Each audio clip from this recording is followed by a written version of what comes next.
O quadrinho de hoje é um tanto difícil de ser falado sobre.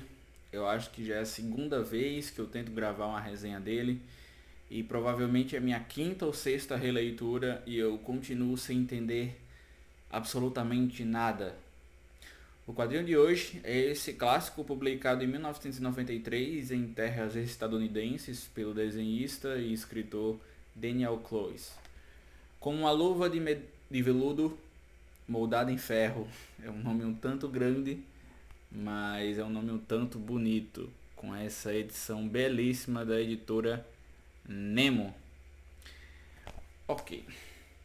Como a luva de veludo moldada em ferro foi publicada em 1993 nas páginas da Fantagraphics e chegou aqui no Brasil, se não me falha a memória, pela editora Conrad já nos anos 2000 e depois ganhou uma edição em 2017 que é essa pela editora Nemo. Como a luva de veludo moldado em ferro é uma das primeiras histórias do Daniel Clowes publicadas na sua antologia da It Ball, até onde eu pude encontrar informações sobre essa obra, depois compiladas nessa graphic novel. Tá? Ela segue a mesma história, porém foi publicada em partes lá naquela época. E sobre o que fala como a luva de veludo moldada em ferro. Como a luva acompanha a história de um cara chamado Clay Laudermilk em uma pequena cidadezinha do interior dos Estados Unidos.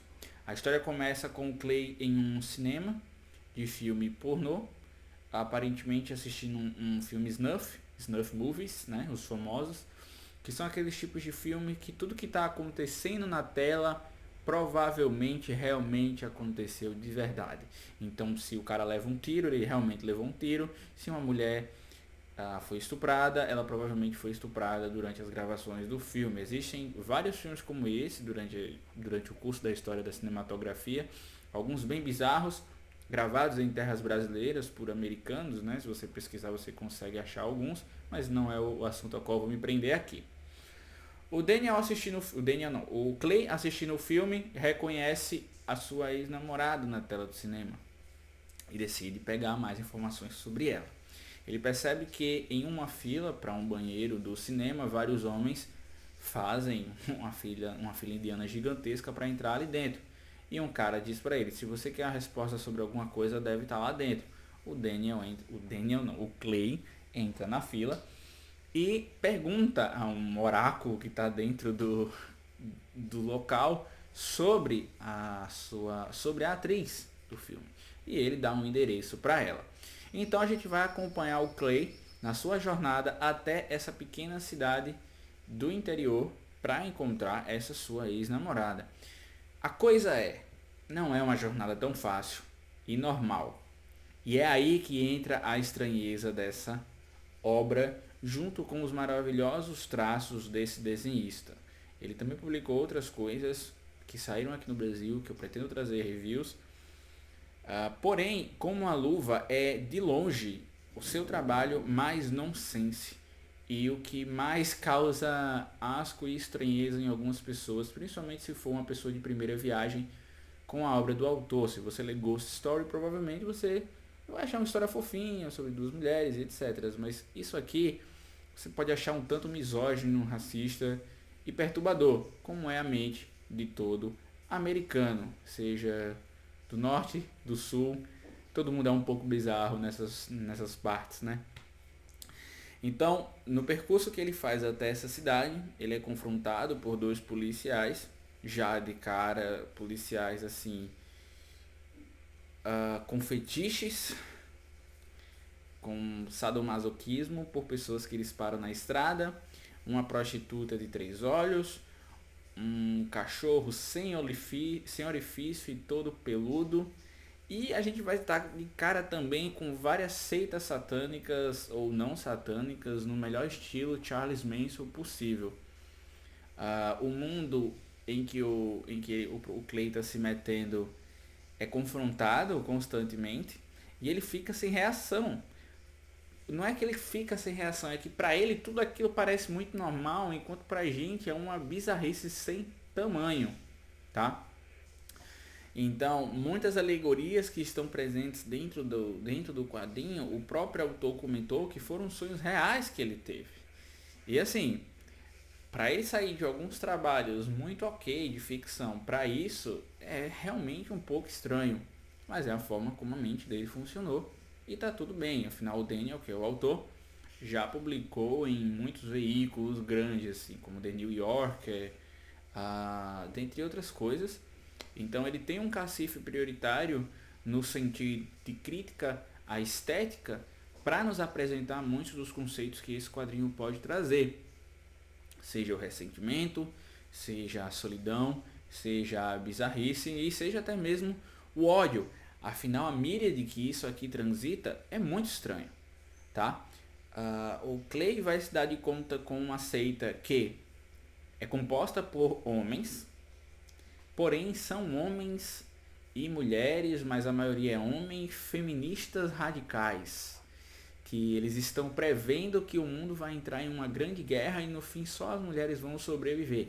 E lá no fim do quadrinho, essa guerra realmente está começando, mas ela já é tão irrelevante ao final da obra, no caso que tanta coisa já aconteceu, que aquilo é o de menos. Porque você vai acompanhando a narrativa e o desenrolar do personagem, que quando você começa a entender alguma coisa e você acha que na página seguinte alguma coisa vai fazer sentido, é aí que a chave vira e você passa a não entender mais nada, sabe? Então, em um certo momento você começa a achar que tudo aquilo é piração e o protagonista ainda deve estar sentado na sala de cinema, cochilando lá do começo do gibi. Mas aí o livro começa a trocar de perspectiva e fazer outras e apresentar outros pontos de vista e outros personagens. E aí você fica, ok, realmente essa porra tá acontecendo. Então, muita coisa que acontece você pode trazer como uma alegoria, por exemplo. Desde o fato do amigo do Clay no começo do gibi, em que ele pede um carro emprestado, o amigo dele tá com 2 crustáceos nos olhos, porque ele disse que tirou os olhos para fazer um procedimento de limpeza ocular. E aí os médicos recomendaram ele colocar 2 crustáceos. Isso pode ser uma alegoria, sabe? Há aquele amigo que só precisa de você quando você... aquele amigo que só procura você quando precisa de alguma coisa. Ou uma personagem no meio do livro que parece uma batata desformada, que mora com a mãe, e pode ser completamente uma alegoria, um filho indesejado. Afinal, a própria mãe dessa personagem deixa isso claro várias vezes. Mas vendo a personagem que é a filha, você consegue fazer uma assimilação melhor com tudo aquilo. Então, não só as analogias, como o texto de várias canções dentro do livro, né, que a gente pode... Canções originais, aparentemente não são canções que existem, são canções que o autor criou para a obra, que são cantadas em vários quadros, e sem falar da questão dos quadros, tá? O Daniel coloca muitos quadros com bordas diferentes. Algumas são bordas que parecem tricô, outras são bordas que parecem realmente um filme snuff, coisa de filmes de 8mm, sabe? E você começa a tentar distinguir em cada quadro qual é a sequência. E no fim isso é o de menos, mas é para notar que existe uma coisa subliminar ali de uma mensagem que a pergunta é muito mais difícil, que a resposta é muito mais complexa do que a pergunta.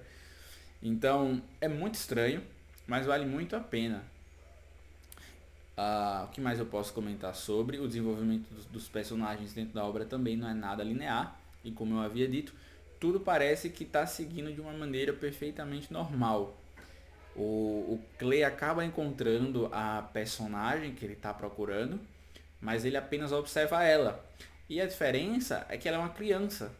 Então, a criança que ele passa a observar começa a escrever coisas que ele não consegue entender o que é. E aí depois a gente troca para a perspectiva dela e vê que ela faz roteiros de filmes snuff. Então, o Clay começa a perseguir indiretamente sem saber um filme que está sendo rodado e acaba sendo como é que eu posso dizer? Ele acaba entrando no meio de uma chacina e acaba passando por certos problemas de corpo, assim, ficando meio que sem corpo. E no final pode isso mesmo ser uma alegoria aos problemas que a gente passa, que no final destroçam a gente e a gente pergunta se tudo aquilo valeu a pena, sabe? Um aprendizado que foi muito duro, por assim dizer. Então, assim, Isso aqui me lembra muito um filme do David Lynch. Me parece muito, em especial o Eraserhead, que é o primeiro filme do David Lynch, se não me falha a memória. E com uma mistura de Twin Peaks, mas, cara, Twin Peaks acaba ficando. Fica parecendo um filme de criança perto disso aqui. Isso aqui com certeza seria um gibi que o David Lynch teria escrito. Então é isso. Leiam como uma luva de veludo moldada em ferro. Aproveitem a viagem, porque o final, não que seja decepcionante, mas assim, ele é o menor dos problemas que está contido no gibi. Eu vou deixar algumas páginas passando durante o vídeo, né? Eu acho que vocês já devem ter visto. E é isso, tá? Semana que vem eu volto com mais alguma resenha. E até semana que vem.